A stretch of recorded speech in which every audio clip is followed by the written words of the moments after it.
The morning sun streamed through the dusty windows of Thompson's corner store, casting long shadows across rows of canned goods and fresh produce. April Thompson, 52, arranged apples in perfect pyramids with the same methodical precision she'd once used for very different purposes. Her graying brown hair was pulled back in a simple ponytail, and her weathered hands moved with quiet efficiency as she prepared for another ordinary day in Millbrook, a small town where nothing ever happened. At least, nothing had happened for the past 8 years. April had chosen this sleepy community of 3,200 people specifically because it was the kind of place where the biggest drama was usually someone's cat getting stuck in a tree or teenagers spray painting the water tower. She ran her small grocery store with the same calm determination that had once made her one of the FBI's most sought-after crisis negotiators. But those days were behind her now, buried beneath layers of deliberate normalcy and the simple pleasure of helping neighbors find what they needed. The store itself reflected April's personality, organized, practical, and welcoming without being showy. Handwritten signs indicated daily specials, and a small bulletin board near the entrance displayed community announcements, church bake sales, lost pet notices, and reminders about town council meetings. April had added personal touches over the years: a coffee station where early customers could help themselves, a small reading corner with local newspapers and magazines, and a jar of penny candy that drew children after school. Her daily routine had become a comforting ritual. Up at 5 a.m., inventory check, fresh coffee brewing by 5:30, doors open at 6 a.m. sharp. The first customers were usually construction workers heading to job sites, grabbing coffee and breakfast sandwiches she prepared each morning. Then came the retirees, using grocery shopping as an excuse for social interaction. Afternoon brought school children and working parents picking up last-minute dinner ingredients. April knew them all by name, remembered their preferences, and often served as an informal counselor for their everyday problems. Mrs. Patterson worried about her grandson's grades. Bob Chen struggled with his wife's medical bills. Young Sarah Mills needed someone to listen as she planned her wedding on a tight budget. These conversations, conducted over grocery counters and shopping lists, had become the fabric of April's new life. The bell above her door chimed as Martha Henderson entered, her silver hair perfectly curled despite the early hour. Martha was Millbrook's unofficial town crier, always ready with the latest gossip and community news. She moved with the purposeful energy of someone who considered information gathering her civic duty. "Morning, April," Martha called out, heading straight for the coffee aisle. "Did you hear about the excitement over in Riverside yesterday? Bank robbery attempt. Can you imagine? In this day and age." April's hands stilled for just a moment on the apple she was holding. The sensation was like ice water in her veins, immediate visceral recognition of potential danger. It was a reflex she'd thought buried under 8 years of peaceful routine. "Bank robbery?" she asked, keeping her voice carefully neutral while her mind automatically began calculating threat assessments and response protocols. "Oh yes, terrible business. 3 men with guns, but the police caught them before they could get away. Makes you think about security, doesn't it? Even in a place like this." Martha's voice carried the particular tone of someone savoring dramatic news. "They say the robbers were professionals, military-style equipment and everything." April nodded absently, but her mind was already calculating. Riverside was only 40 miles away. If criminals were working this area, testing security, it was possible they might expand their territory. Banks in small towns often had minimal security, making them attractive targets for desperate people. The mention of military-style equipment suggested these weren't amateur drug addicts looking for quick cash. She pushed the thought away. That kind of analysis belonged to her old life, not to the simple existence she'd built here. April Thompson, grocery store owner, didn't need to worry about criminal movement patterns or threat assessments. "Well," she said, returning to her apple arrangement, "I'm sure our local police have everything under control." Martha paid for her coffee and left with promises to spread the news further down Main Street. April continued her morning routine, but something had shifted. Her awareness had sharpened in a way she hadn't felt in years, old instincts stirring like sleeping giants. The morning progressed normally until about 10 a.m., when Deputy Sheriff Mike Stevens stopped by for his usual coffee and donut. Stevens was in his late 30s, a competent officer who'd grown up in Millbrook and understood the community's rhythms. April had always respected his calm professionalism and genuine concern for residents. "Morning, April." Heard Martha was spreading news about that Riverside situation. She mentioned it. "Professional operation," she said. Stevens nodded grimly. "Got the details from their chief this morning. 3-man team, sophisticated equipment, escape routes planned in advance. They hit the bank at opening time when security was minimal and staff was predictable." April poured his coffee with steady hands, but her pulse had quickened. "Any indication they might expand operations?" Stevens gave her a sharp look. "That's an interesting question. Most folks would ask if they caught all of them or if anyone was hurt. You're thinking like someone with tactical awareness." April felt a moment of panic. 8 years of careful anonymity could be shattered by asking the wrong questions or displaying knowledge she shouldn't possess. "I just worry about our community," she said carefully. "We're not exactly prepared for serious criminal activity." "No, we're not," Stevens agreed. "Chief Hayes is calling for additional training and maybe some upgraded equipment, but our budget is tight. We're basically equipped for traffic stops and domestic disputes." After Stevens left, April found herself moving through her store with heightened awareness. She noticed sightlines, potential cover positions, and escape routes, observations that had nothing to do with grocery retail, but everything to do with 15 years of FBI training. At 11:30 a.m., April was helping elderly Mr. Watson find sugar-free cookies when she heard the sound that changed everything. Tires screeching on asphalt, followed by car doors slamming with unusual force. Through her window, she could see a black sedan parked outside First National Bank of Millbrook, just 2 blocks down the street. 3 men in dark clothing were walking quickly toward the bank entrance. Their movements were purposeful, coordinated. One of them adjusted something beneath his jacket, a gesture April recognized immediately as someone checking a concealed weapon. April's blood went cold. She excused herself from Mr. Watson and moved to the window, her heart rate climbing as years of training kicked in automatically.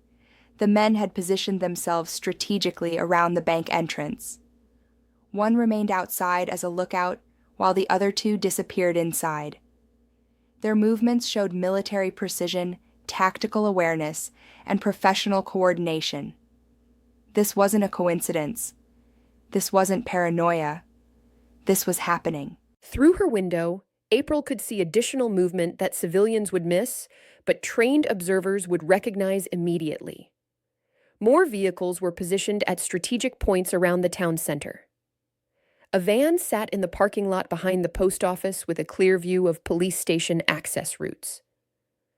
Another sedan was positioned to monitor the highway entrance to town. This wasn't a simple 3-man operation. This was a coordinated assault on Millbrook's financial infrastructure, planned with military precision and executed with professional timing.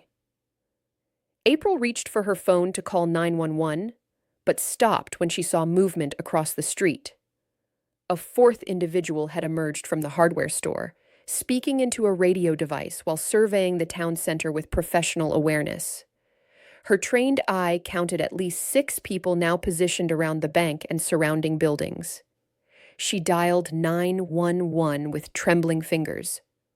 911, what's your emergency? This is April Thompson at Thompson's Corner Store on Main Street. There's a robbery in progress at First National Bank. Multiple armed suspects. I count at least 6 individuals. They appear to be heavily coordinated with lookouts positioned throughout the downtown area. Ma'am, are you certain this is a robbery in progress? April watched as one of the lookouts spoke into a radio device while scanning the street with tactical awareness. I'm certain. I can see weapons and coordinated positioning across multiple blocks. You need to respond immediately, but be aware they may have hostages and have planned for police response. Units are being dispatched. Please stay on the line and remain in a safe location. April hung up. Staying on the line wouldn't help anyone, and she needed to move. 8 years of suppressed training were surging back like muscle memory, and every instinct told her that something was very wrong with this situation. She told Mr. Watson to stay in the back of the store and keep low, then moved to her office behind the counter. In a locked filing cabinet, beneath old tax returns and supplier contracts, was a small case she hadn't opened in years. Inside was a compact radio scanner, a pair of high-powered binoculars, and other tools from her former life. She'd kept them out of habit, never imagining she'd need them again. The radio scanner was a professional model, capable of monitoring police, emergency services, and other frequencies that might provide tactical intelligence. The radio scanner crackled to life, and what she heard made her stomach drop. Police response time estimated at 12 minutes. 17 hostages confirmed inside. Exit routes secured. Backup units monitoring all approach vectors. These weren't desperate amateurs. They had intelligence about police response times, hostage counts, and escape routes. They were monitoring law enforcement communications and had backup teams positioned to control the tactical environment. This was a professional operation, and April was probably the only person in Millbrook with the experience to understand what that meant. Through her binoculars, she could see into the bank's large front windows. People were on the floor, hands visible, while masked figures moved among them with military precision. One of the hostages was Jennifer Martinez, who brought her young daughter Lucy into April's store every week for ice cream. Another was Bob Patterson, the bank manager who'd helped April set up her business account when she first arrived in town. These weren't just statistics or case files. These were her neighbors, her customers, her friends. April's phone buzzed with a text message from an unknown number. Stay away from windows. Do not interfere. This will be over soon. They were monitoring local communications.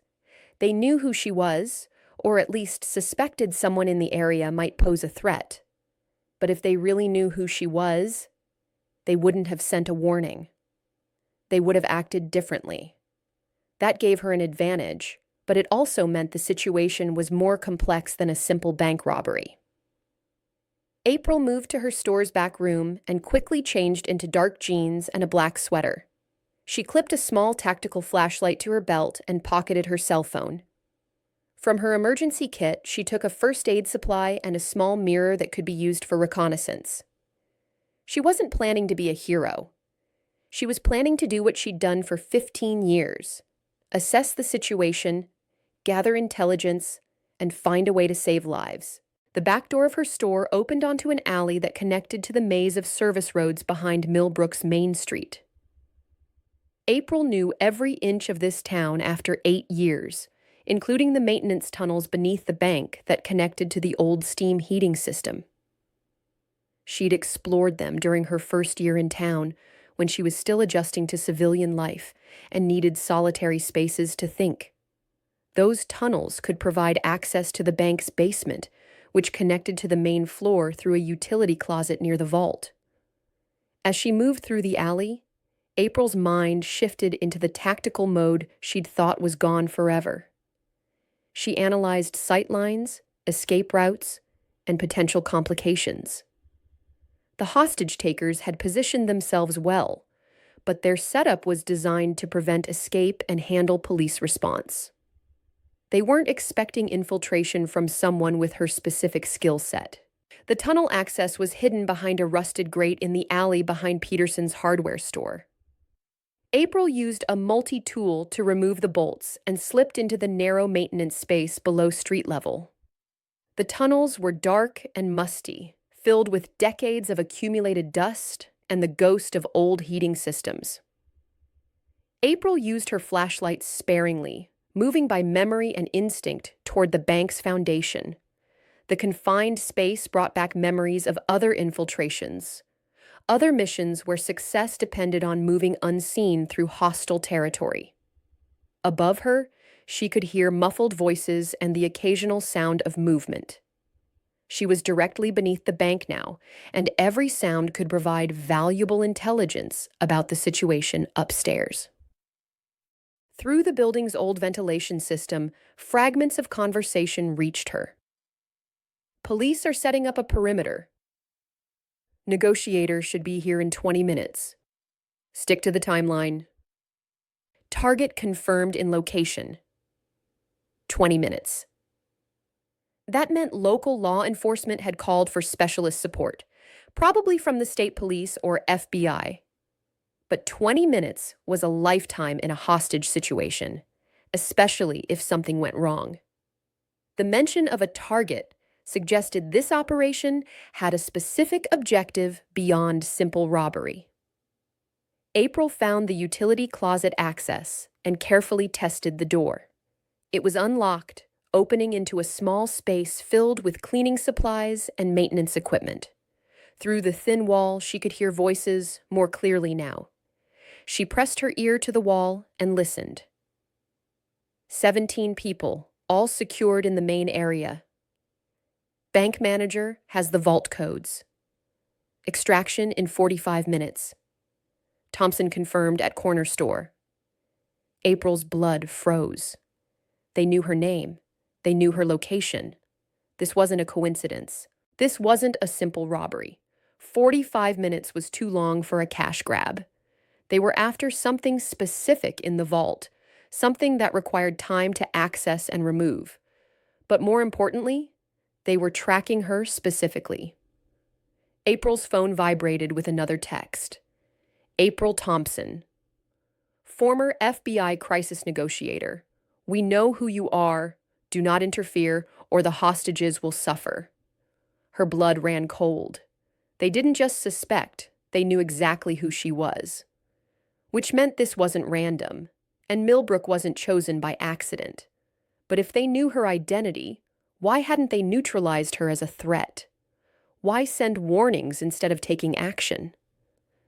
The answer came to her with crystalline clarity. Because they needed her. This wasn't just a bank robbery. This was a trap, and she was the target. 8 years ago, April had been the lead negotiator in a case that had gone wrong. Michael Davidson, a former Special Forces operative, had taken a family hostage to demand the release of his brother from federal prison. The situation had escalated when Davidson's backup team was compromised, and he'd been killed in the resulting confrontation. Davidson had a son, Marcus Davidson, who'd sworn revenge against everyone involved in his father's death. April had received death threats for years before finally disappearing into witness protection, emerging only when she'd believed the threat was over. Apparently, she'd been wrong. But understanding the motive didn't change the immediate situation. 17 innocent people were trapped with professional criminals who had nothing to lose and everything to gain by making this personal. April had two choices.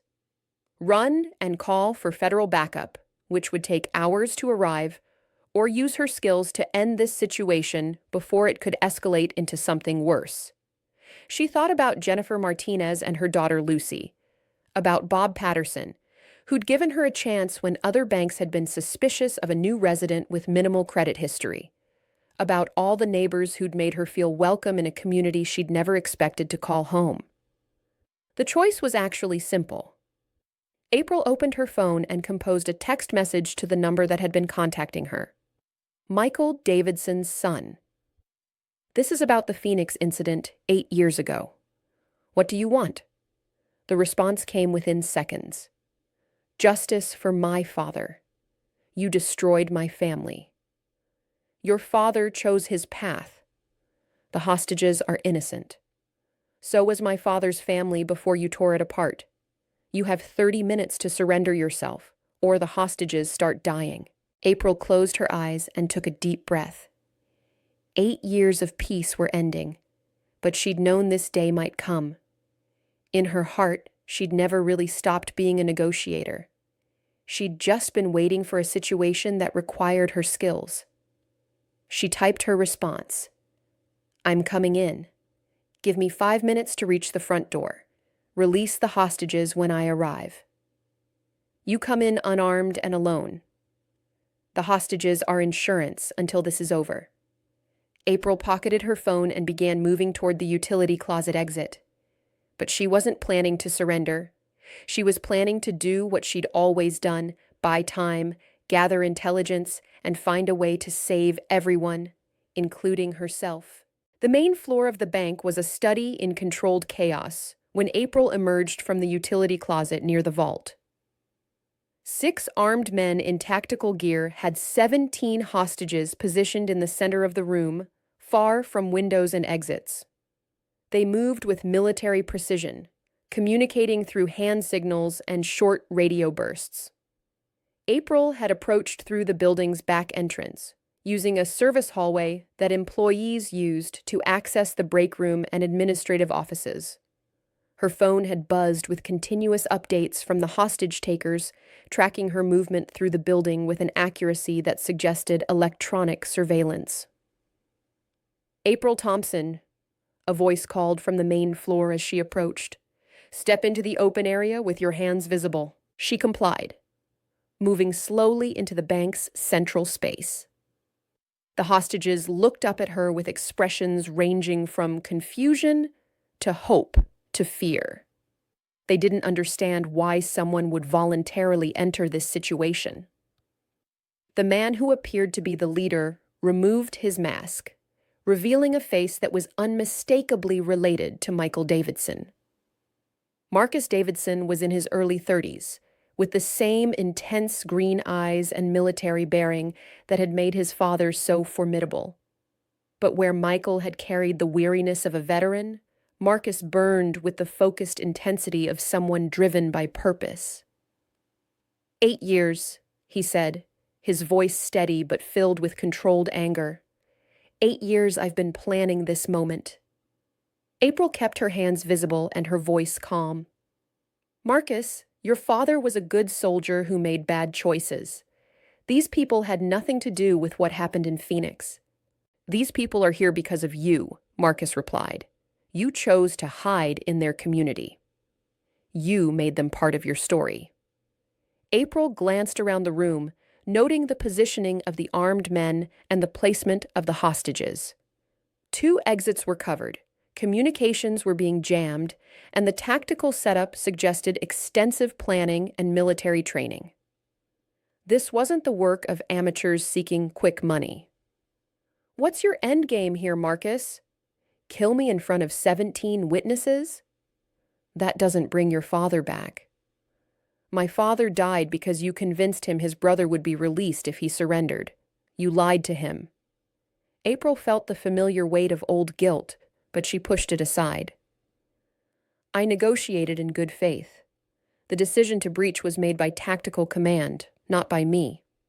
I tried to prevent what happened." Not hard enough. The truth was more complicated, but April knew that emotional reasoning couldn't be countered with facts alone. Marcus needed to feel heard before he could be reached. "You're right," she said quietly.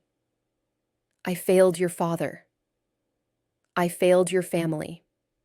I've carried that guilt for 8 years. But killing innocent people won't change what happened." One of Marcus's team members approached and whispered something in his ear. He nodded and turned back to April. "The police negotiator will be here in 10 minutes. When they arrive, you're going to tell them exactly what I tell you to say. No deviations, no coded messages, no clever tricks. If you try to play games, Mrs. Martinez dies first." April's blood chilled as she saw Jennifer Martinez pressed against the far wall, her face pale with terror. The message was clear. Marcus had researched her connections to the community and chosen his leverage carefully. "What do you want me to tell them?" April asked. "That this is about justice for Michael Davidson. that the FBI's crisis negotiation protocols failed, and the person responsible is here to answer for those failures. That there will be no resolution until the truth about Phoenix is acknowledged publicly. April considered her options. Marcus wanted vindication for his father, not just revenge. That gave her something to work with. But it also meant he was emotionally invested in a specific outcome that might not be achievable. Marcus, public vindication requires media attention and official statements. That's not something a local police negotiator can provide. Then you'd better hope they escalate to someone who can. The sound of vehicles arriving outside drew everyone's attention. Through the windows, April could see police cars establishing a perimeter, but no signs of special weapons teams or federal response yet. Millbrook's police force consisted of 8 officers led by Chief Robert Hayes, a competent but inexperienced man who'd never handled anything more serious than drunk and disorderly calls. Marcus's radio crackled.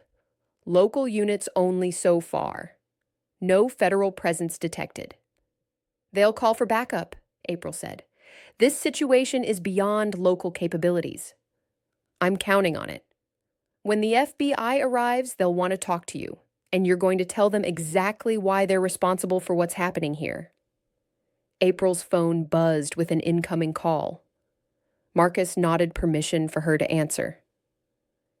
This is Chief Hayes with Millbrook Police. Am I speaking with April Thompson? Yes, Chief. I'm inside the bank with the hostages. Ma'am, we have a crisis negotiator en route, but I need to understand the situation. Are you injured? Are the hostages injured? April looked at Marcus, who nodded for her to continue. No injuries so far, Chief. This is related to a federal case from 8 years ago. The hostage takers want to make a statement about FBI crisis negotiation procedures. Ma'am, I don't understand. Are you saying this is targeted at you specifically? Marcus stepped closer and spoke loudly enough for the phone to pick up his voice. Chief Hayes, this is Marcus Davidson. My father was Michael Davidson, killed by FBI tactical teams in Phoenix 8 years ago. Your resident April Thompson was the negotiator responsible for his death. Silence on the phone then. Mr. Davidson, I'm not familiar with that case, but I want to help resolve this situation peacefully. What would it take for you to release the hostages? Federal accountability. Official acknowledgement that standard negotiation procedures failed and that Agent Thompson bears responsibility for unnecessary escalation. Sir, I don't have authority to make statements about federal procedures, but I can contact people who do. Then do it. You have 1 hour. Marcus disconnected the call and turned back to April. Now we wait. But April was already analyzing the tactical situation and planning her next move. Marcus had made a critical error by revealing his timeline and expectations. He was emotionally driven, but tactically inexperienced, relying on his team's military training without understanding the psychological dynamics of hostage negotiation. She had 1 hour to find a way to save 17 people and resolve 8 years of unfinished business. The next 30 minutes unfolded with agonizing slowness. Police activity outside increased as additional units arrived from neighboring towns, but there were no signs of federal response yet. Marcus's team maintained their positions with professional discipline, but April could see stress beginning to show in small details. Increased radio chatter, more frequent position adjustments, and subtle signs of fatigue. Marcus himself was focused on monitoring communications and coordinating with his team. But April noticed that his attention was primarily external. He was waiting for federal negotiators to arrive and validate his father's memory. But he wasn't actively managing the psychological pressure on his own people or the hostages. That gave her an opportunity. April began moving slowly among the hostages, ostensibly checking on their welfare, but actually assessing their emotional state and physical capabilities. Jennifer Martinez was holding up well despite her terror, and Bob Patterson was quietly keeping other hostages calm with whispered reassurances. But elderly Mrs. Chen, who managed the flower shop next door, was showing signs of distress that could escalate into a medical emergency. Her breathing was shallow and rapid, and her skin had a grayish pallor that suggested cardiovascular stress. April also noticed something else. The bank's security system had been disabled, but the internal communication system was still functional. The intercom that connected the main floor to the break room and administrative offices was on a separate circuit that Marcus's team hadn't identified. "Marcus," April called quietly. "Mrs. Chen needs medical attention. She's having heart problems." Marcus glanced over, but didn't move from his position near the front windows. "She'll be fine once this is over." "She won't be fine if she goes into cardiac arrest. You'll have a death on your hands that has nothing to do with your father or federal procedures." One of Marcus's team members approached and spoke in his ear again. Marcus's expression darkened. "FBI negotiator just arrived. Agent Sarah Walsh. Do you know her?" April did know her. Sarah Walsh was competent but inexperienced, likely chosen because she was available quickly rather than because she had specific expertise with this type of situation.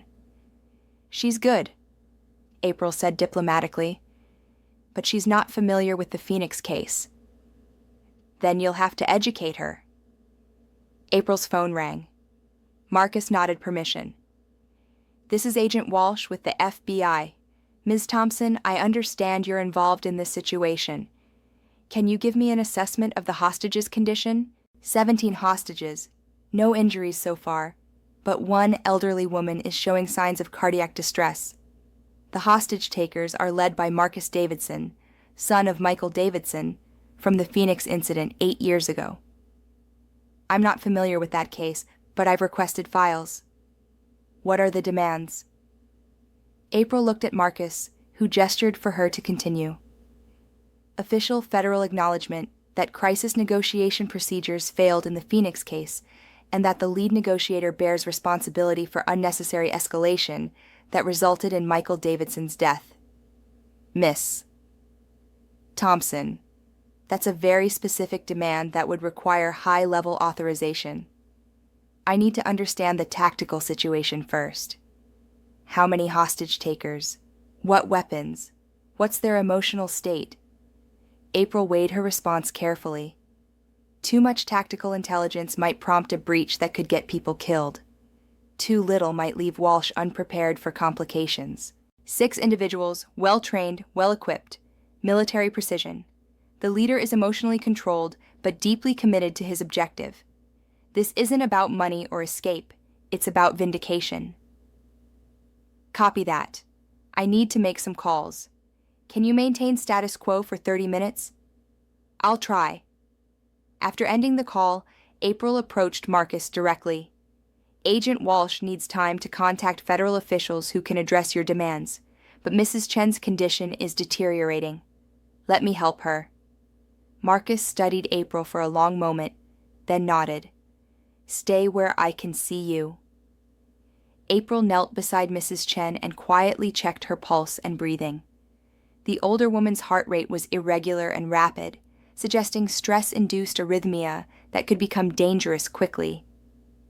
"Mrs. Chen, I need you to focus on your breathing. Slow, deep breaths. Think about your garden, about the flowers you planted this spring." As she worked to calm Mrs. Chen, April was also positioning herself strategically. The elderly woman was near the vault area, close to where April had emerged earlier. If a medical emergency required Mrs. Chen to be moved, it could provide cover for tactical repositioning. But more importantly, April was beginning to understand the deeper dynamics of this situation. Marcus's team was professional, but they were following his emotional lead rather than tactical doctrine. They were committed to him personally, not to the mission itself. That suggested a different approach than standard hostage negotiation protocols. Her phone buzzed with a text from an unknown number. "April, this is Agent Rodriguez, FBI Phoenix office." I was Michael Davidson's case agent. Agent Walsh is briefed on background. What do you need? April glanced at Marcus, who was monitoring his team's communications and hadn't noticed her phone. She typed carefully. Davidson's son wants public vindication for father. Believes negotiation failures led to tactical breach. 17 hostages. Team is loyal to him personally. Understand. Phoenix case was complex. Davidson Sr. was armed and dangerous, but breach decision was controversial. Can you buy time for appropriate authority to respond? We'll try. Medical situation developing with elderly hostage. April pocketed her phone and returned her attention to Mrs. Chen, who was now breathing more steadily but still showed signs of cardiovascular stress. Marcus, she called. I think we should get Mrs. Chen some air. Can we open the front door? No changes to the tactical setup? Then let me move her to the break room and back. There's better ventilation, and it would remove her from the situation. Marcus hesitated, clearly torn between maintaining control and avoiding unnecessary casualties. Finally, he nodded to one of his team members. Rodriguez, escort them to the break room. No funny business. April helped Mrs. Chen to her feet and slowly walked her toward the back of the bank, followed by the armed guard named Rodriguez. But as they moved, April was calculating distances, timing, and opportunities. The break room connected to the same utility area where she'd entered the building. If Mrs. Chen's condition provided justification for calling paramedics, it might create enough distraction to change the tactical situation. In the break room, April settled Mrs. Chen in a comfortable chair and continued monitoring her condition. Rodriguez positioned himself in the doorway, dividing his attention between watching April and maintaining radio contact with his team. How is she? Rodriguez asked quietly. Stable for now? But she needs proper medical attention. This kind of stress can trigger serious cardiac events in elderly patients. Rodriguez looked genuinely concerned. I didn't sign up to hurt innocent people. Then help me get her the care she needs. I can't. Marcus has been planning this for years. He won't stop until he gets what he wants. April studied Rodriguez's face, noting the conflict between loyalty and conscience. What about what you want? Are you willing to risk Mrs. Chen's life for Marcus's vendetta? It's not a vendetta. His father was a good man who got caught up in a bad situation. The FBI made promises they didn't keep. I was there, April said quietly. I know what happened. Michael Davidson was trying to help his brother, but he made choices that put people in danger. I tried to find a peaceful solution. But you failed. Yes, I failed. But repeating that failure here won't change what happened 8 years ago. Rodriguez was quiet for a moment, clearly struggling with divided loyalties. Then his radio crackled with Marcus's voice. Rodriguez, status report. Medical situation stable. Thompson is monitoring the elderly hostage. Copy. FBI is requesting direct communication with me. Stay alert. During this exchange, April noticed something crucial. The break room's small window faced the alley behind the bank, and she could see additional law enforcement positioning. But more importantly, she spotted something that changed her tactical assessment completely. A familiar figure was coordinating the response from a mobile command unit parked discreetly behind the post office. Deputy Director Richardson himself had arrived. The same man who'd overseen the Phoenix operation 8 years ago. Richardson's presence meant the FBI was taking this situation seriously at the highest levels. But it also meant they understood the political implications of what Marcus was demanding. Official acknowledgement of procedural failures could have career-ending consequences for multiple people. April's phone rang. She looked at Rodriguez, who nodded permission. This is Agent Walsh.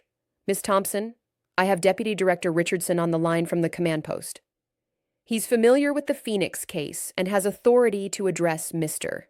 Davidson's concerns. Put him through. A new voice came on the line, older and carrying the weight of authority. Miss Thompson, this is Deputy Director Richardson. I understand, mister. Davidson wants to discuss the Michael Davidson case from Phoenix. I was the assistant director in charge of that operation. April looked at Rodriguez, who was listening intently. Sir, Marcus Davidson believes his father was killed because of negotiation failures and broken promises. He wants official acknowledgement of those failures. I see. Let me speak with Mr. Davidson directly. Rodriguez spoke into his radio. Marcus, FBI Deputy Director, wants to talk to you directly. Transfer the call to my phone.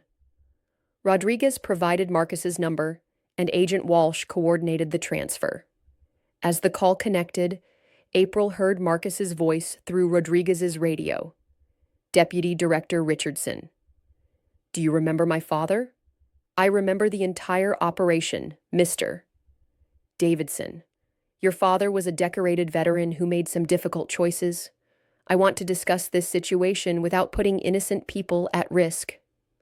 My father died because Agent Thompson promised him his brother would be released if he surrendered peacefully. When he gave up his weapons, tactical teams breached the location and killed him. Mr. Davidson, the situation was more complex than that. Your father had taken a family hostage and was making demands that couldn't be met through negotiation alone. Agent Thompson worked within established protocols to find a peaceful resolution. But those protocols failed. Richardson's pause was significant. Yes, they did fail, and I've carried that responsibility for 8 years. April felt something shift in the dynamics of the conversation. Richardson was acknowledging failure without deflecting blame, which was exactly what Marcus needed to hear. Mr. Davidson, I want to make you an offer.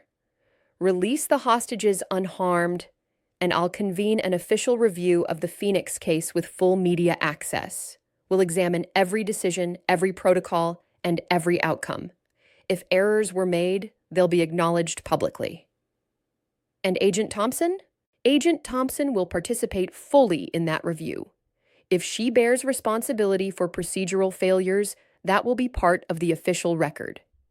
April felt her stomach drop, but she understood what Richardson was doing. He was offering Marcus the vindication he wanted while creating a face-saving path to de-escalation. Through Rodriguez's radio, she heard Marcus's response. I want that commitment in writing. Official FBI documentation of the review process and timeline. I can have that documentation here within 2 hours, but I need your commitment to release the hostages immediately upon receipt. April watched Rodriguez's face as he listened to the conversation. The conflict between loyalty and pragmatism was becoming more visible, and she sensed an opportunity. Rodriguez, she said quietly. This could end peacefully. Marcus gets what he wants, the hostages go home safely, and nobody else has to die. If Richardson is telling the truth, deputy directors don't make public commitments they can't keep. The political cost would be too high. Rodriguez was quiet for a moment, then spoke into his radio. Marcus, this sounds like a real solution. Maybe we should consider it. The response was sharp.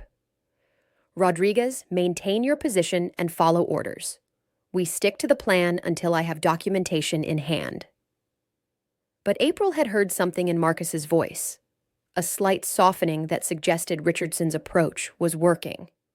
Marcus wanted vindication more than revenge, and the offer of an official review with media access might be enough to satisfy that need. Mrs. Chen stirred in her chair, her color improving slightly. What's happening? She asked weakly. There might be a peaceful solution, April told her. The FBI is offering to review the case that led to this situation. Will they let us go home? I think so, but we need to be patient a little longer. April's phone buzzed with another text from Agent Rodriguez in Phoenix. Richardson is legitimate. Review offer is real. Davidson's senior case was controversial enough that official re-examination has been discussed before. That confirmed what April had hoped. Richardson wasn't just making empty promises to end the standoff. The offer had substance behind it, which meant Marcus might actually accept it. But she also knew that 2 hours was a long time in a hostage situation. Emotions could change, complications could arise, and Marcus's team might begin to question the decision to trust federal promises again. She needed to do something to maintain momentum toward a peaceful resolution. "Rodriguez," she said, "would you be willing to relay a message to Marcus for me?" "What kind of message?" "A personal one, from someone who knew his father." Rodriguez hesitated, then nodded. "Go ahead." April spoke carefully, knowing that Marcus would hear every word. "Tell him that his father was a better man than the choices he made in his final days. Tell him that Michael Davidson served his country with honor for 20 years, and that should be his legacy. Not the anger, not the mistakes, but the dedication to something bigger than himself." Rodriguez repeated the message into his radio. The response was silence for several long moments. Then Marcus's voice came back, quieter than before. "How long until the documentation arrives?" "Richardson says 2 hours," Rodriguez replied. "Copy. We maintain current positions until then." April felt a surge of cautious optimism. The tone had shifted from confrontation to negotiation, and Marcus was showing signs of accepting the offered resolution. But she also knew that the next 2 hours would be critical. Anything could happen to change the dynamics again, and 17 innocent people were still at risk. She settled in to wait, monitor Mrs. Chen's condition, and watch for any opportunities to further de-escalate the situation. The next 90 minutes passed with excruciating slowness. Mrs. Chen's condition stabilized, and she even managed to doze fitfully in the break room chair. Rodriguez maintained his watch, but seemed increasingly relaxed as it became clear that the situation was moving toward resolution rather than confrontation. Through his radio, April could hear periodic updates from the main floor.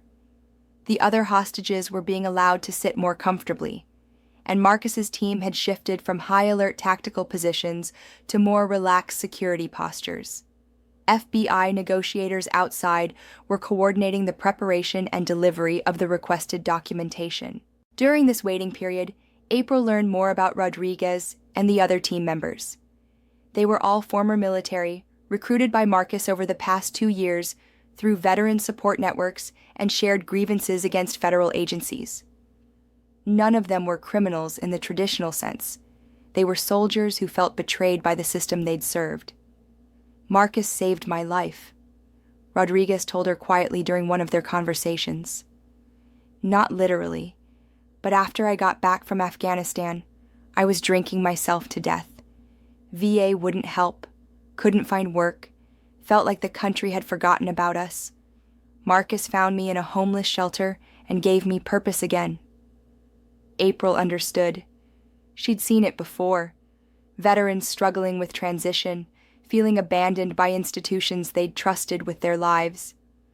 Marcus had weaponized that legitimate pain for his own purposes. "What happens after today?" she asked. "If Marcus gets his review, if your father's name is cleared, what do you do then?" Rodriguez was quiet for a moment. "I don't know. This has been our mission for so long. I'm not sure what comes next." At 3:45 p.m., Rodriguez's radio crackled. "All units, stand by. FBI courier is approaching with documentation." April felt her heart rate spike. This was the moment of truth. Either Marcus would accept the offered review and release the hostages, or something would go wrong and the situation would escalate again. "Mrs. Chen," she said gently, "wake up. This might be over soon." The elderly woman opened her eyes and smiled weakly. "I want to go home and water my flowers." "You will. Very soon." Through the break room's small window, April could see a black sedan approaching the bank. A single individual in a business suit exited the vehicle carrying a briefcase and approached the front entrance under the watchful eyes of police snipers positioned on surrounding buildings. Marcus's voice came through Rodriguez's radio. Single courier confirmed. Documentation appears to be official FBI format. Stand by. The next few minutes were tense as Marcus reviewed the documents. April couldn't hear the specific conversations, but the tone seemed professional rather than confrontational. Finally, Marcus's voice returned. Documentation is acceptable. Deputy Director Richardson, are you monitoring this frequency? Richardson's voice came through clearly. Yes, Mr. Davidson. Do we have an agreement? We have an agreement. I'll release the hostages in exchange for your commitment to conduct a full review of the Phoenix case within 90 days, with findings made public and media access provided throughout the process. Agreed.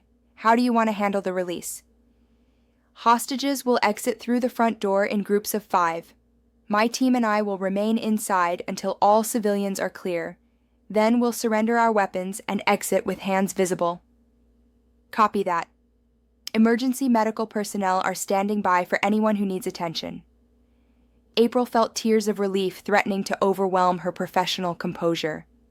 After 8 years of guilt and 3 hours of terror, this nightmare was finally ending peacefully. Rodriguez helped Mrs. Chen to her feet and escorted both women back to the main floor of the bank.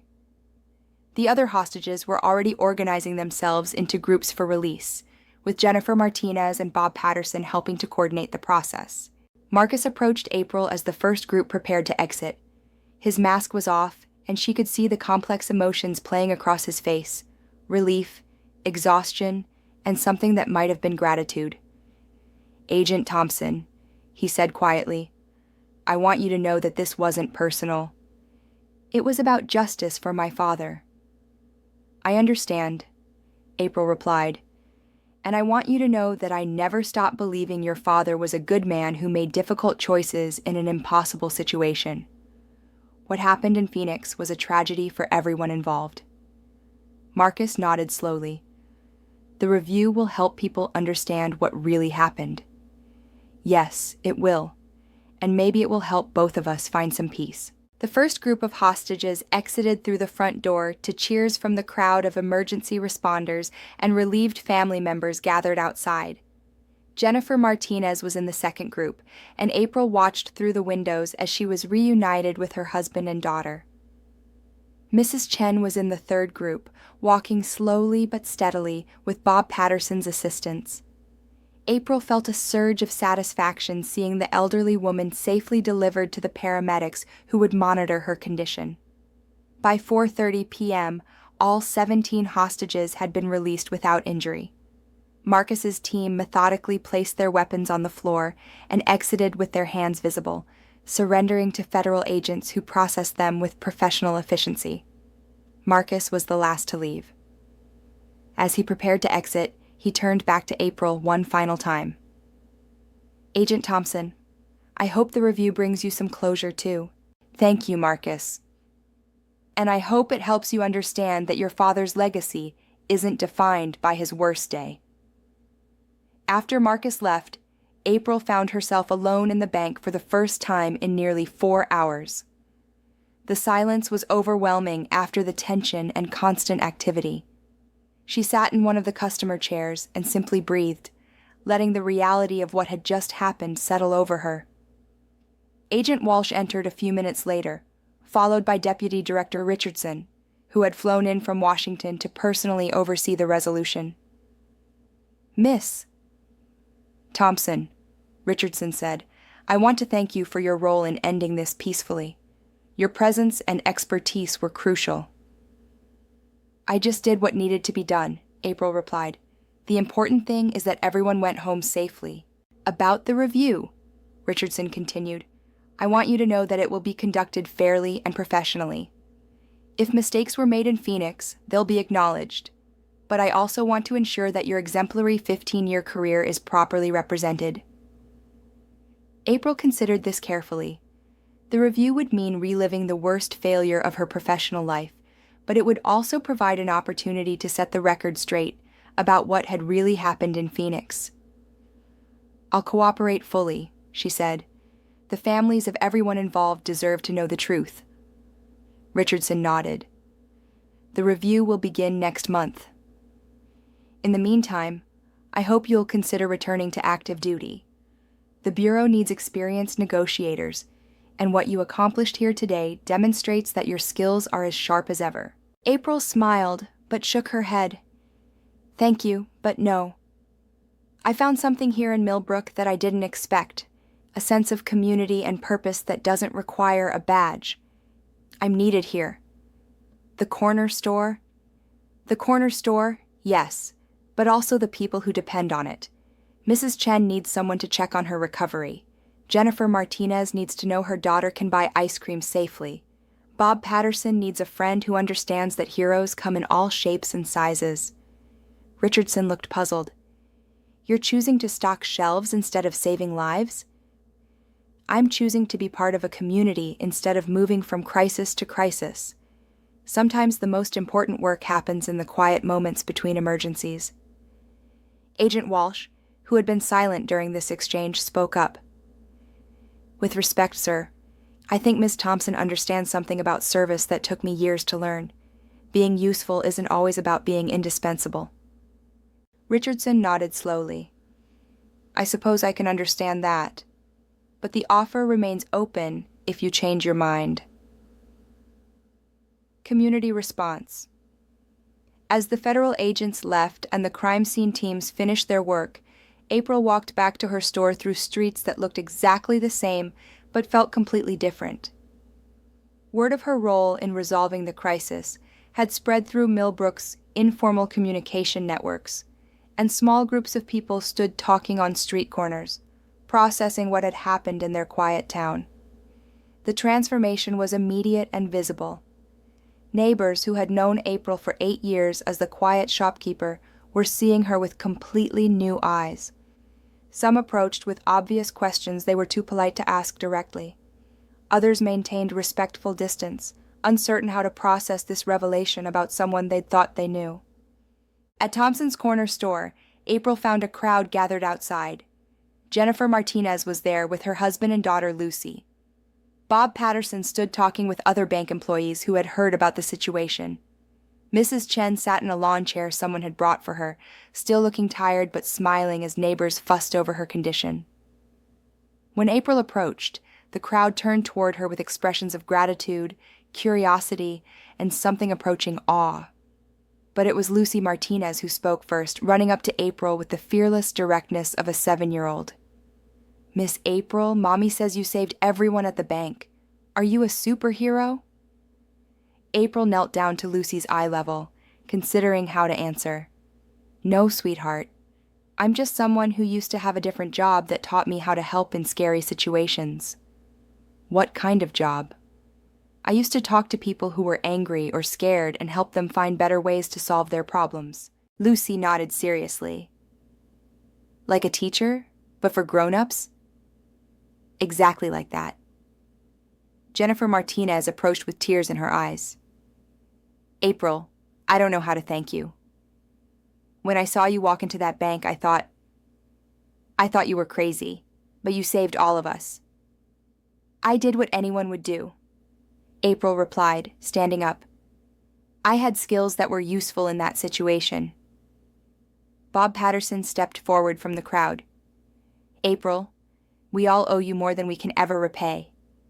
But I want you to know something. You were already part of this community before today.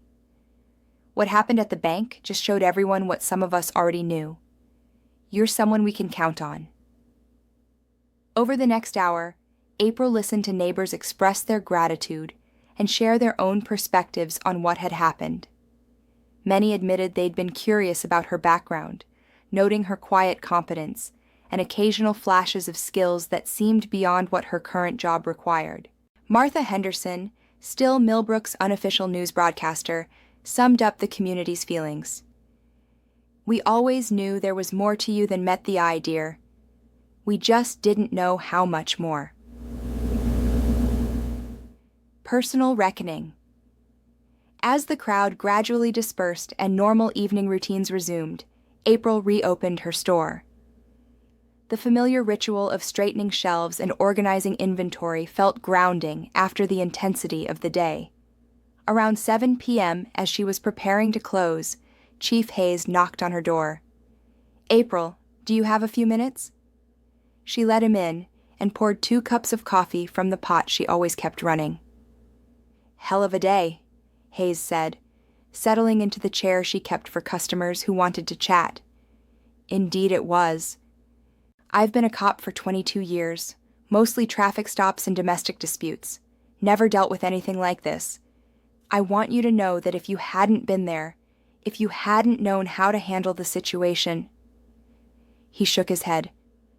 "I'm not sure how it would have ended." "You would have handled it fine, Chief. You kept your people calm and made the right decisions about when to escalate to federal assistance." "Maybe. But I also want to ask you something, and I hope you won't take offense." April waited. "Are you planning to stay in Millbrook? Because after today, I imagine you'll have opportunities elsewhere." April smiled. "Chief, 8 years ago, I came here because I needed a place to disappear. Today I realized I've found a place to belong. I'm not going anywhere." Hayes nodded with visible relief. "Good. Because this town is better with you in it." After the chief left, April locked her store and walked to her small apartment above the shop. The space was modest but comfortable, decorated with photographs of Millbrook community events and plants she'd been nurturing for years. She made a simple dinner and settled on her couch with a cup of tea, finally allowing herself to process everything that had happened.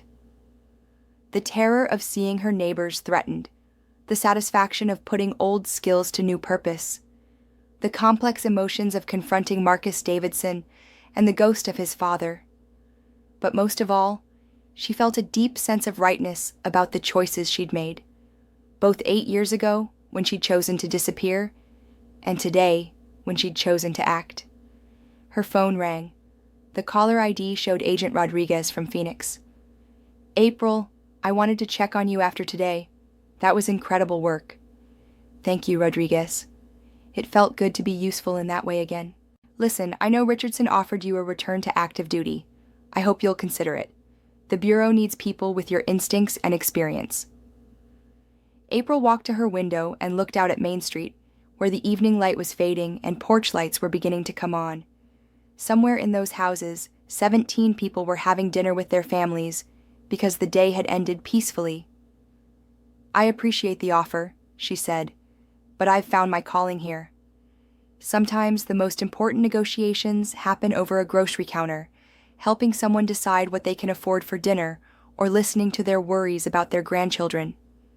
That's not the same as saving lives in crisis situations, isn't it? Mrs. Chen comes in every Tuesday for her heart medication. If I'm not here to remind her pharmacist about her insurance situation, she might skip doses to save money. Jennifer Martinez brings Lucy for ice cream every Friday after school. That routine gives a working mother 20 minutes to decompress and gives a little girl something to look forward to each week."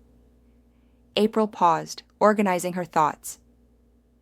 "Rodriguez, I spent 15 years preventing the worst moments of people's lives.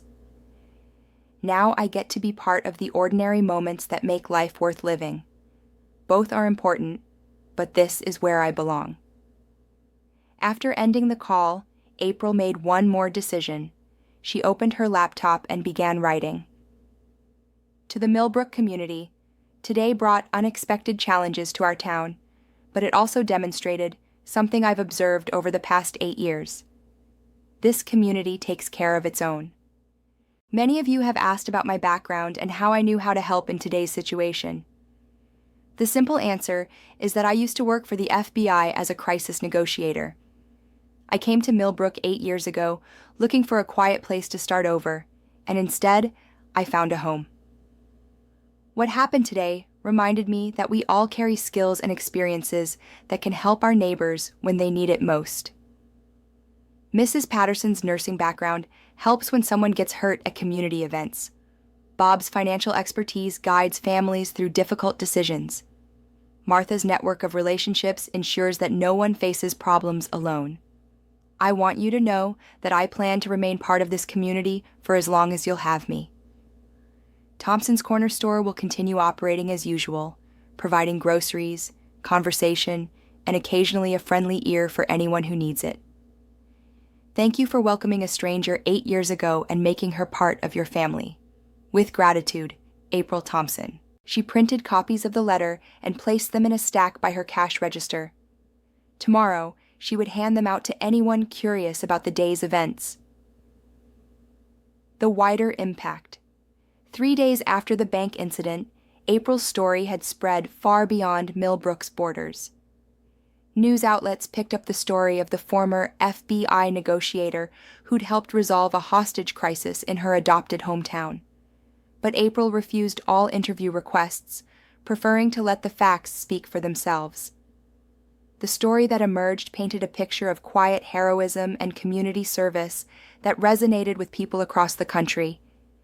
In an era of polarized politics and institutional distrust, April's choice to build a life based on service rather than recognition struck a chord. More importantly for April, the incident had solidified her place in Millbrook's community in ways she hadn't expected. The revelation of her background hadn't created distance. It had deepened relationships. Neighbors understood now why she sometimes seemed to listen more carefully than necessary, why she noticed details others missed, why she had an uncanny ability to diffuse tensions before they escalated. Mrs. Chen recovered fully from her cardiac episode and returned to the flower shop with renewed energy. She made a point of visiting April's store daily, ostensibly for small purchases, but really to check on the woman who'd potentially saved her life. Jennifer Martinez and her family became even more regular customers, with Lucy now seeing April as a combination of friendly shopkeeper and real-life action hero. The little girl would often linger after purchasing candy, asking questions about April's work and sharing stories from school. Bob Patterson arranged for the bank to extend preferred business rates to Thompson's Corner Store, a gesture of gratitude that also helped April's bottom line. More significantly, he'd begun referring customers to April when they needed someone to listen to their financial worries. The most unexpected development came from an unlikely source. Rodriguez, the member of Marcus's team who'd guarded April and Mrs. Chen, reached out through his lawyer after his arrest. "Miss Thompson," the message read, "I wanted you to know that our conversation in the break room changed my perspective on what happened. You helped me understand that my loyalty to Marcus had blinded me to the harm we were causing innocent people. I plan to cooperate fully with authorities and accept responsibility for my actions.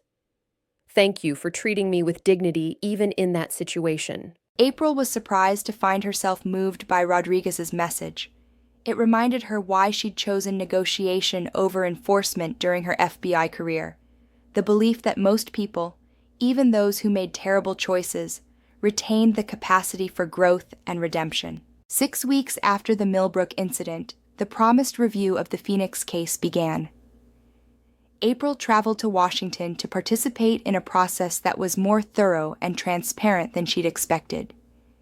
Deputy Director Richardson had assembled a team of external investigators, retired FBI officials, and academic experts to examine every aspect of the operation. The review sessions were emotionally challenging, but ultimately cathartic. For the first time in 8 years, April was able to present her complete perspective on what had happened, including information that had been suppressed during the original investigation. The truth that emerged was complex and nuanced. Michael Davidson had indeed been a decorated veteran driven by desperation to help his incarcerated brother. The hostage situation had escalated when Davidson's support network was compromised by federal surveillance. April's negotiation efforts had shown promise, but tactical command had made the decision to breach based on intelligence suggesting Davidson was planning to harm the hostages. Most significantly, The review revealed that key communications between negotiation and tactical teams had been compromised by procedural failures and jurisdictional conflicts. April's recommendations for alternative approaches had been documented but not adequately considered in the final tactical decision. Marcus Davidson attended several review sessions, listening with visible emotion as the full story of his father's final days was reconstructed. The process was clearly painful for him, but April could see it was also providing the closure he'd sought through violence. After one particularly difficult session, Marcus approached April in the corridor outside the hearing room. "I owe you an apology," he said quietly. "Not just for what happened in Millbrook, but for the years I spent hating you for something that wasn't entirely your fault." "You don't owe me anything, Marcus. You were grieving and looking for someone to blame. That's a natural human response." "Maybe. But what you did in that bank, the way you risked yourself for people you barely knew, it helped me understand what my father was trying to do. He wasn't thinking clearly at the end, but he was trying to protect someone he loved." April nodded. "Your father was a good man caught in an impossible situation. I hope this review helps people remember that. It will. And I hope it helps you forgive yourself for whatever mistakes you think you made." The review's final report, released 3 months later, vindicated April's approach while acknowledging systemic failures that had contributed to the tragic outcome. The FBI implemented new protocols for coordination between negotiation and tactical teams, and the case became a study in the importance of clear communication during crisis situations. 1 year after the bank incident, April stood behind the counter of Thompson's corner store, watching the morning sun stream through windows that seemed brighter somehow.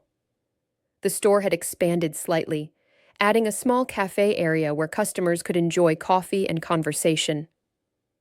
The change reflected both the business's growth and April's evolving role in the community. She'd hired 2 part-time employees, Sarah Mills, the young woman who'd once sought advice about wedding planning, and David Chen, Mrs. Chen's grandson, who was working his way through community college.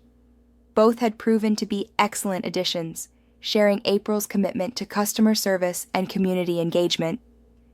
The expansion had been funded partly by increased business and partly by a consulting contract with the FBI. April had agreed to help develop new training protocols for crisis negotiators, work she could do remotely while maintaining her life in Millbrook. It was a perfect compromise, using her expertise to improve the system while staying rooted in the community she'd grown to love. Marcus Davidson had also found a new path.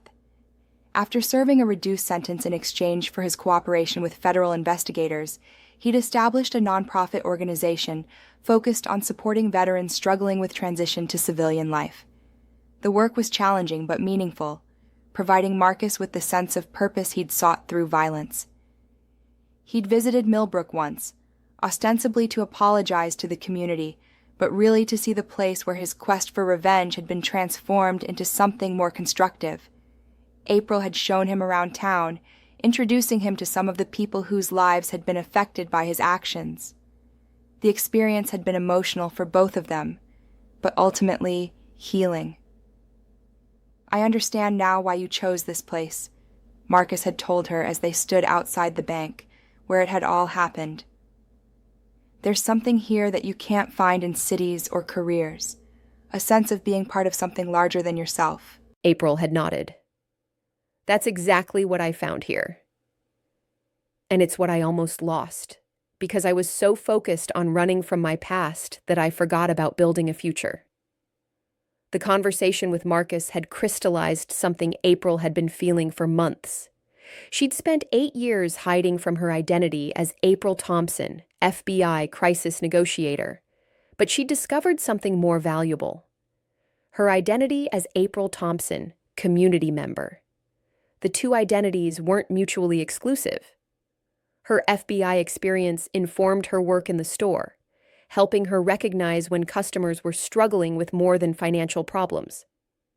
Her community connections grounded her consulting work, reminding her that behind every crisis negotiation were real people with families and friends who depended on them. On the second anniversary of the bank incident, Millbrook held its first annual Community Heroes Day, celebrating residents who'd made significant contributions to town life.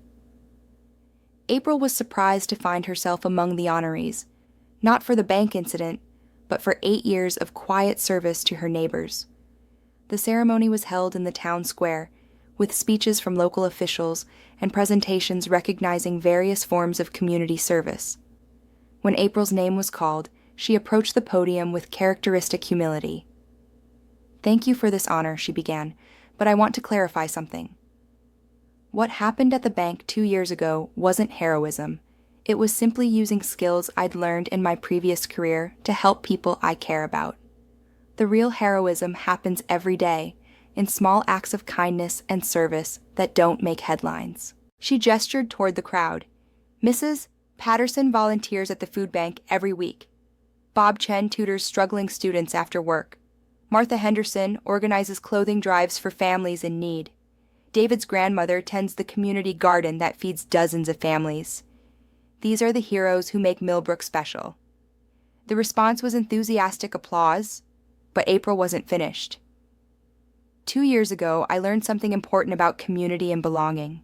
I'd spent 8 years thinking I was hiding from my past, but what I was really doing was building a future. This town gave me the chance to discover that service comes in many forms, and that sometimes the most important work happens in the spaces between emergencies." After the ceremony, April returned to her store, where a small celebration was already underway.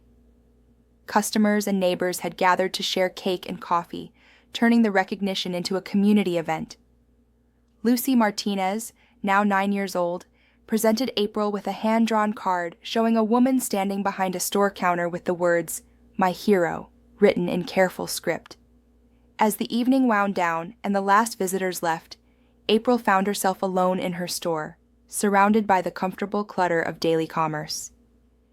She walked to the window and looked out at Main Street, where porch lights were beginning to come on, and families were settling in for quiet evenings. 8 years ago, she'd come to Millbrook as a refugee from her own life, seeking nothing more than anonymity and peace. What she'd found was purpose, community, and the understanding that heroism wasn't about dramatic gestures or public recognition. It was about showing up day after day for the people who depended on you. Her phone buzzed with a text from Agent Walsh, who'd stayed in touch over the years. "Saw the news coverage of your ceremony. Proud of you for finding your place." April smiled and typed back, "Thanks. Sometimes the best ending is just a new beginning." As she prepared to close the store for the night, April reflected on the journey that had brought her here. The woman who'd been broken by failure and betrayal had been rebuilt through community and service. The skills that had once defined her professional identity were now integrated into a life that valued relationships over achievements. She thought about Marcus Davidson, now working to help other veterans find their way, about Mrs. Chen, tending her flowers with renewed appreciation for each day, about Jennifer Martinez and her daughter Lucy, living their lives with the confidence that their community would protect them. Most of all, she thought about the quiet power of choosing service over recognition, community over career, and healing over revenge. The bank incident had been dramatic and dangerous, but the real victory had been built over 8 years of ordinary days, ordinary conversations, and ordinary acts of care. April turned off the lights and locked the door, then climbed the stairs to her apartment above the store. Tomorrow would bring new customers, new conversations, and new opportunities to be useful in small but important ways. The former FBI crisis negotiator had become something more valuable, a pillar of her community, a keeper of its quiet stories, and a reminder that the most lasting heroism often wears the unremarkable face of daily service. Outside, Millbrook settled into its nightly rhythm, watched over by streetlights and porch lamps and the gentle presence of ordinary people who'd chosen to build something beautiful together, one small act of kindness at a time. In Thompson's corner store, April Thompson slept peacefully, surrounded by the inventory of a life well lived and dreams of all the tomorrows yet to come. 5 years after the bank incident, April's influence on Millbrook had grown in ways she never anticipated. What had started as a simple grocery store had evolved into an unofficial community center, a place where problems were solved, relationships were mended, and lives were quietly transformed. The physical changes were modest but meaningful. The store now featured a dedicated community bulletin board managed by Sarah Mills, who'd become April's assistant manager.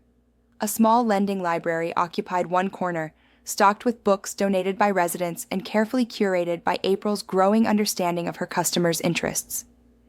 The cafe area had expanded to include 4 small tables where residents gathered for impromptu meetings, homework sessions, and informal counseling sessions. But the real transformation was harder to see. April had become Millbrook's unofficial crisis counselor, the person people turned to when life became overwhelming. Her training in de-escalation and active listening, combined with 8 years of deep community connections, made her uniquely qualified to help neighbors navigate everything from family disputes to financial crises. The pattern had started simply enough. Mrs. Patterson had confided her worries about her grandson's increasing absences from school. April had listened, asked careful questions, and helped Mrs. Patterson understand that the boy was being bullied and was ashamed to admit it. Together, they'd developed a plan that involved the school counselor, the boy's parents, and a gradual rebuilding of his confidence. Word spread quietly through Millbrook's informal networks. Soon, other parents were stopping by the store for advice. Couples facing marital problems found themselves lingering over coffee purchases, gradually sharing their struggles with someone who listened without judgment. Young adults struggling with career decisions discovered that the woman behind the counter had insights that went far beyond grocery retail. April never advertised these services or claimed any formal credentials. She simply listened, asked thoughtful questions, and occasionally offered suggestions based on her understanding of human nature and community resources. Her approach was gentle but effective, rooted in the belief that most people already knew what they needed to do. They just needed someone to help them find the courage to do it. The most significant case had involved the Hendricks family, whose teenage daughter Emma had been struggling with depression and self-harm. Emma's parents were at their wits' end, caught between their daughter's resistance to professional help and their own fear of making things worse. Emma had been a regular customer since childhood, often stopping by after school for snacks and casual conversation. April had noticed changes in the girl's behavior over several months. The forced cheerfulness, the long sleeves even in warm weather, the way she avoided eye contact with other customers. One afternoon, Emma had arrived at the store in obvious distress. April had quietly closed the shop early and invited the girl to sit in the cafe area. "Sometimes life feels too heavy to carry alone," April had said simply. "Want to talk about what's weighing on you?" The conversation that followed had lasted 3 hours. Emma had shared her struggles with anxiety, her feelings of inadequacy compared to her peers, and her growing sense that nothing she did mattered. April had listened with the patience of someone who understood that healing couldn't be rushed. "I'm not a therapist," April had told Emma's parents later that evening, "but I know someone who is." More importantly, Emma is ready to accept help now. She just needed to feel heard first. The referral had led to professional counseling, family therapy, and eventually Emma's gradual recovery. The girl was now a senior in high school, planning for college and volunteering at April's store on weekends. She'd become an advocate for mental health awareness among her peers, often directing struggling classmates to April as a first step toward getting help. The training program. April's unofficial counseling work had attracted attention beyond Millbrook. Dr. Rachel Morrison, a psychology professor at the State University, had heard about April's community work and approached her about developing a training program for crisis intervention in rural communities. "What you're doing here is remarkable, Doctor," Morrison had explained during their first meeting. "You're providing exactly the kind of early intervention that prevents crises from escalating. but you're doing it within a community context that makes people comfortable seeking help. The collaboration had resulted in the Rural Crisis Prevention Initiative, a program that trained community leaders in basic counseling skills and crisis recognition. April served as a consultant and occasionally as an instructor, sharing techniques she'd developed for building trust and facilitating difficult conversations. The program's success had led to expansion into 12 other rural communities across the state. April often traveled to these towns, helping local leaders establish their own support networks and adapt her methods to their specific community needs. The work was fulfilling, but emotionally demanding. April had learned to set boundaries, ensuring that her desire to help didn't overwhelm her capacity to provide effective support. She'd also established an informal network of mental health professionals who could provide backup when situations required more than community-level intervention. The key, she often told trainees, is knowing the difference between being helpful and being indispensable.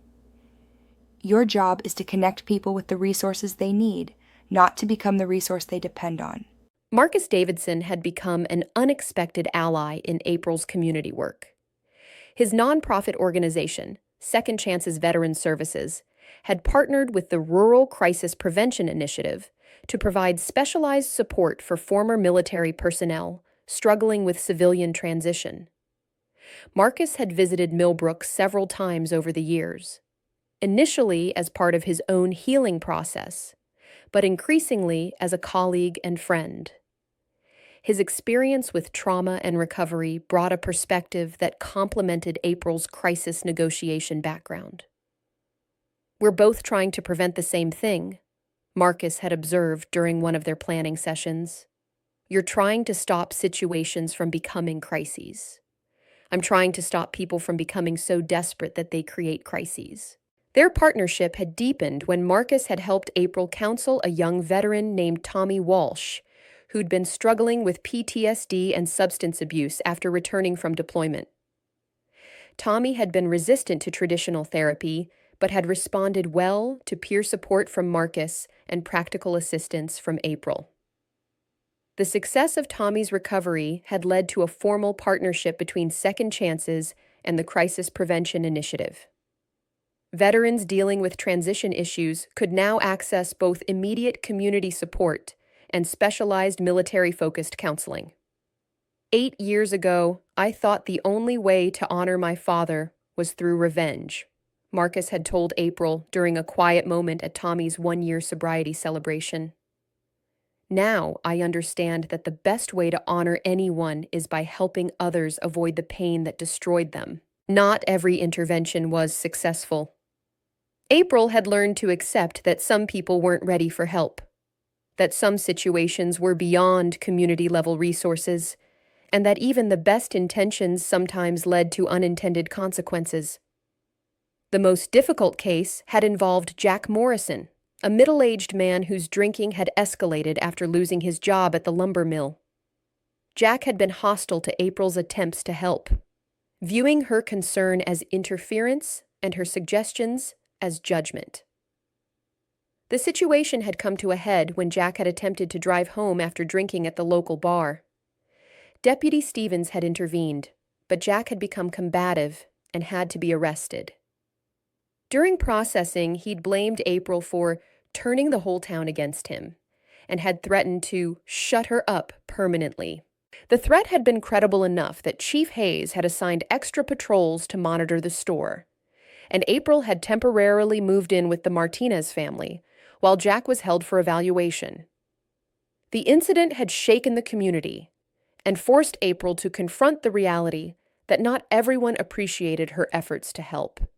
Jack had eventually accepted treatment at a residential facility, but the experience had taught April important lessons about the limits of community intervention and the need for professional backup in complex cases.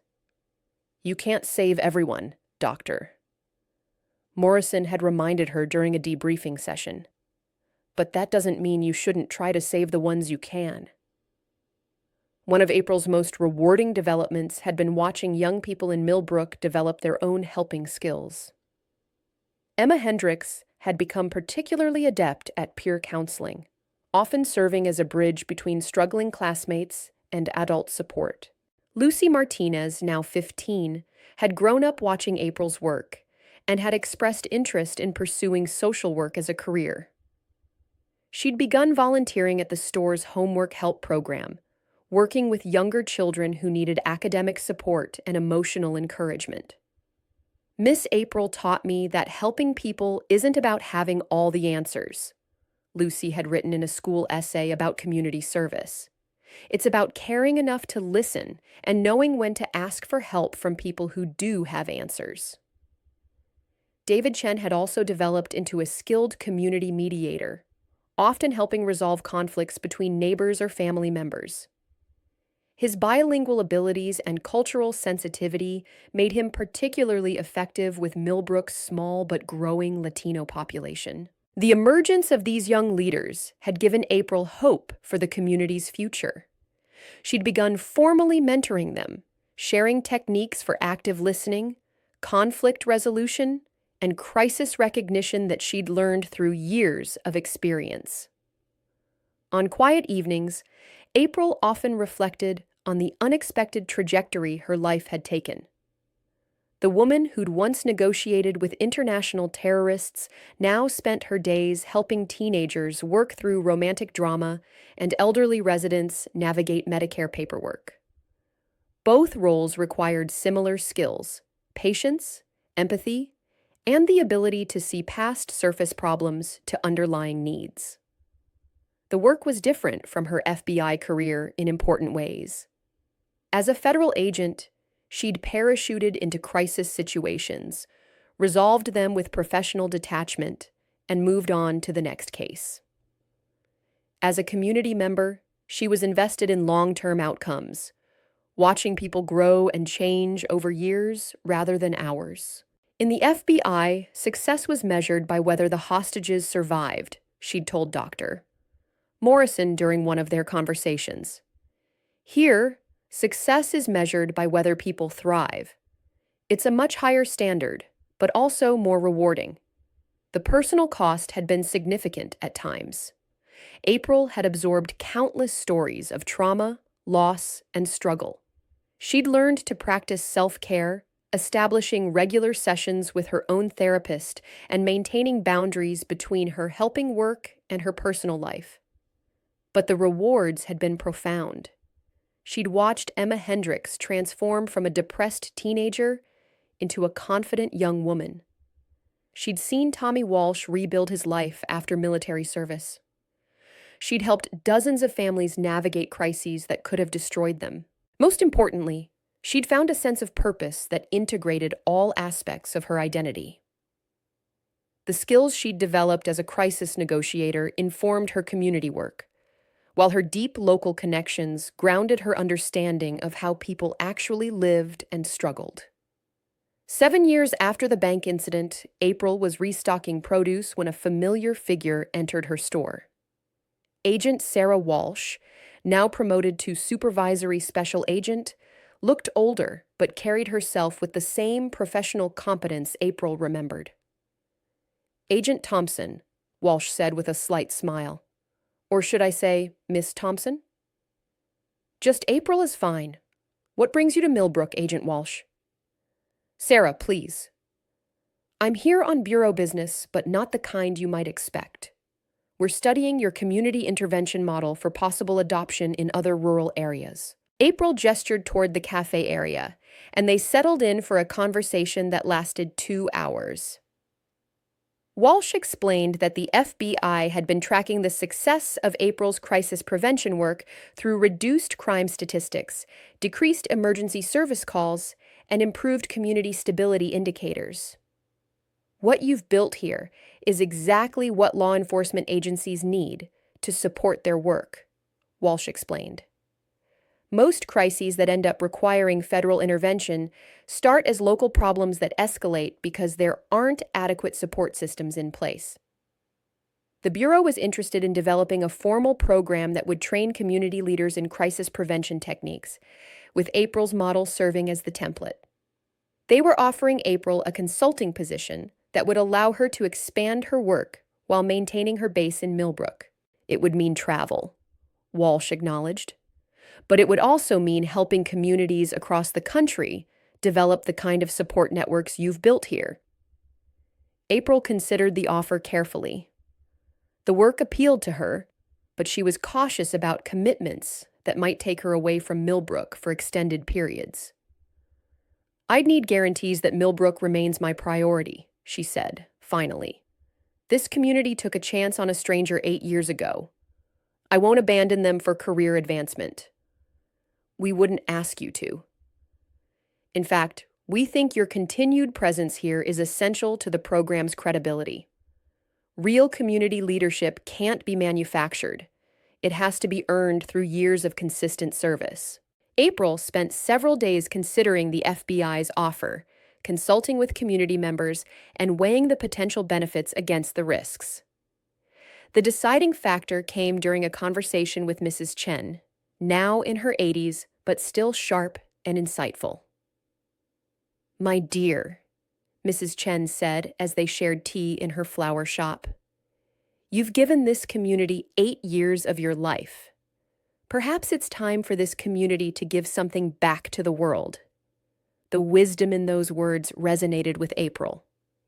Millbrook had taught her about the power of community support, but that knowledge would be wasted if it remained confined to one small town. She accepted the FBI's offer with specific conditions. She would maintain her store and her residence in Millbrook. Travel would be limited to 4 days per month, and any communities she worked with would have to commit to long-term implementation rather than short-term consulting. The announcement of her new role prompted mixed reactions in Millbrook. Some residents worried that her increased responsibilities would mean less availability for local issues. Others were proud that their community's approach was being recognized as a model for others. April addressed these concerns at a town hall meeting, explaining her vision for how the work would benefit both Millbrook and other communities. "What we've built here isn't fragile," she told the assembled residents. "It's not dependent on one person or one store. It's woven into the fabric of how we treat each other, how we solve problems, and how we care for our neighbors. Sharing that model with other communities will strengthen it, not weaken it." As part of her new role, April began documenting the systems and practices that had made Millbrook's community support network successful. The project involved interviewing long-term residents, analyzing intervention outcomes, and creating training materials that other communities could adapt to their specific needs. The process revealed patterns that April hadn't fully recognized while living them. Millbrook's success wasn't just about her individual skills. It was about the community's willingness to embrace collective responsibility for individual welfare. Every successful intervention involved multiple people, she noted in her report. The store provided a neutral meeting place, but the solutions came from teachers, clergy, business owners, retirees, and young adults working together. The documentation process also highlighted the importance of informal networks and gradual trust building. Quick fixes and parachuted solutions rarely worked in small communities where relationships were complex and histories were long. Emma Hendricks, now in college studying social work, helped with the documentation project during her summer breaks. Her perspective, as someone who'd been helped by the system, provided valuable insights into what made interventions effective from the recipient's point of view. "It wasn't just that Miss April listened," Emma observed during one interview session. "It was that she listened without trying to fix everything immediately. She gave me time to figure out what I needed while making sure I didn't feel alone in the process." April's first assignment under the new program involved working with a rural community in Montana that was struggling with high youth suicide rates and increasing substance abuse. The town of Cedar Falls had similar demographics to Millbrook, but lacked the informal support networks that had made intervention successful. The initial assessment revealed the challenges of replicating Millbrook's model in a community with different social dynamics. Cedar Falls had been economically devastated by mine closures, creating a level of despair and mistrust that made relationship building more difficult. April spent 2 weeks in Cedar Falls, meeting with community leaders, attending town meetings, and gradually building the trust necessary for effective collaboration. The process reminded her of her early days in Millbrook, when residents had been politely suspicious of the newcomer who asked too many questions and seemed to understand things she shouldn't. The breakthrough came when April helped mediate a conflict between the school board and parents over budget cuts that would eliminate counseling services. Her ability to facilitate productive dialogue while remaining neutral impressed community members who'd been locked in adversarial positions for months. "She didn't take sides," observed Janet Miller, a school board member, "but she helped us remember that we all wanted the same thing: what's best for our kids." The success of that intervention led to broader acceptance of April's presence and recommendations. Over the following months, Cedar Falls developed its own version of Millbrook's support network, adapted to local conditions and cultural preferences. The success in Cedar Falls led to additional assignments in communities across the rural West. Each location presented unique challenges and required adapted approaches, but the core principles remained consistent. Build trust gradually, listen more than you speak, and connect people with resources rather than trying to be the resource. April's travel schedule remained manageable, but the work was emotionally demanding. Each community carried its own burden of trauma and struggle, from economic devastation to social isolation to cultural conflicts. April learned to pace herself, taking time between assignments to process what she'd experienced and reconnect with her own support systems. Millbrook remained her anchor through these demanding months. Returning home after each assignment reminded her why the work mattered and provided the emotional restoration necessary to continue helping other communities. The store continued operating smoothly during her absences, managed by Sarah Mills and David Chen, with help from a rotating team of volunteers.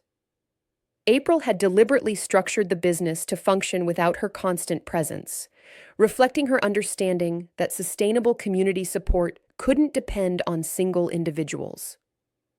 3 years into the federal program, April received unexpected recognition for her community work. The National Association of Social Workers presented her with their Outstanding Service Award, acknowledging her contributions to rural crisis prevention despite her lack of formal social work credentials. The ceremony in Washington, D.C. felt surreal to April, who'd spent the past 11 years deliberately avoiding public attention. She accepted the award on behalf of the communities she'd worked with, emphasizing that successful intervention was always a collective effort. "Individual recognition misses the point," she said in her acceptance speech. "Healthy communities aren't built by heroes. They're built by ordinary people who decide to care about each other's welfare and are willing to do something about it." The visibility that came with the award led to additional opportunities and challenges. Publishers approached April about writing a book on community intervention techniques. Documentary filmmakers wanted to feature Millbrook in films about rural resilience. Academic conferences invited her to speak about grassroots crisis prevention. April carefully considered each opportunity, accepting those that served the broader mission of expanding community support networks while declining those that seemed focused on celebrating her individual story. 10 years after the bank incident, April found herself back in a familiar role when a new crisis threatened Millbrook's stability. The town's largest employer, Patterson Manufacturing, announced it was closing its plant and moving operations overseas. The decision would eliminate 150 jobs in a community of 3,200 people, threatening economic devastation. The announcement triggered exactly the kind of community-wide crisis that April's prevention work was designed to address. Families faced unemployment, local businesses prepared for reduced customer bases, and young adults reconsidered their plans to remain in Millbrook after graduation. But something had changed since April's early years in town. Instead of panic and despair, the community responded with organized determination. The support networks that had developed around individual crises were now strong enough to address collective challenges. April found herself coordinating a community response that involved economic development committees, job retraining programs, and mutual support networks. The skills she'd learned in crisis negotiation proved valuable in facilitating discussions between competing interests and finding common ground among diverse stakeholders. The process took 18 months and involved difficult decisions about Millbrook's future. Some families chose to relocate rather than wait for economic recovery. Others invested their savings in new businesses or expanded existing ones. The community collectively decided to market itself as a destination for remote workers and small manufacturers seeking lower overhead costs. April's role throughout the crisis was the same one she'd played in countless smaller interventions: listener, facilitator, and connector. She helped people understand their options, connected them with resources, and provided emotional support during the transition. The outcome exceeded most expectations. While Millbrook's population declined slightly, the community that emerged was more diverse economically and more resilient socially. New businesses opened, remote workers relocated to town, and the support networks that had been tested by crisis proved strong enough to handle whatever challenges lay ahead. As April approached her 15th anniversary in Millbrook, she reflected on the journey that had brought her from federal agent to grocery store owner to community leader. The path had been unexpected, but remarkably coherent, each phase building on the previous one, each challenge providing preparation for the next. The work continued to evolve. April's federal consulting had expanded to include urban communities facing different but related challenges. Her documentation of successful intervention techniques had been published as a training manual used by social workers, law enforcement officers, and community leaders across the country. But the heart of her work remained in Millbrook, in the daily interactions that prevented small problems from becoming large crises. She still stocked shelves and rang up purchases, still listened to customers' concerns and helped them find solutions. The difference was that she no longer worked alone. The community she'd helped strengthen was now capable of supporting itself, with multiple people sharing the responsibility for collective welfare that had once fallen primarily on her shoulders. Young adults like Emma Hendricks and Lucy Martinez were returning to Millbrook after college, bringing new skills and perspectives while maintaining their commitment to community service. Established residents like Bob Patterson and Mrs. Chen continued providing stability and wisdom. Newcomers found established support systems that helped them integrate quickly and effectively. April's legacy wasn't a building or a program or even a particular intervention technique. It was a way of being in community that prioritized mutual support, early intervention, and collective responsibility for individual welfare. As she locked up Thompson's corner store on another ordinary evening, April felt the deep satisfaction that came from work well done and life well lived. The former FBI agent had found her calling not in dramatic rescues or headline-making cases, but in the quiet, persistent work of helping neighbors care for each other. The sun set over Millbrook's main street, painting the sky in shades of gold and pink. Porch lights began flickering on, and April could see families gathering around dinner tables, children doing homework, and elderly residents settling in for evening television. It was the picture of a healthy community, not perfect, not without problems, but resilient enough to face whatever challenges lay ahead. And April Thompson, former crisis negotiator and current grocery store owner, was proud to call it home.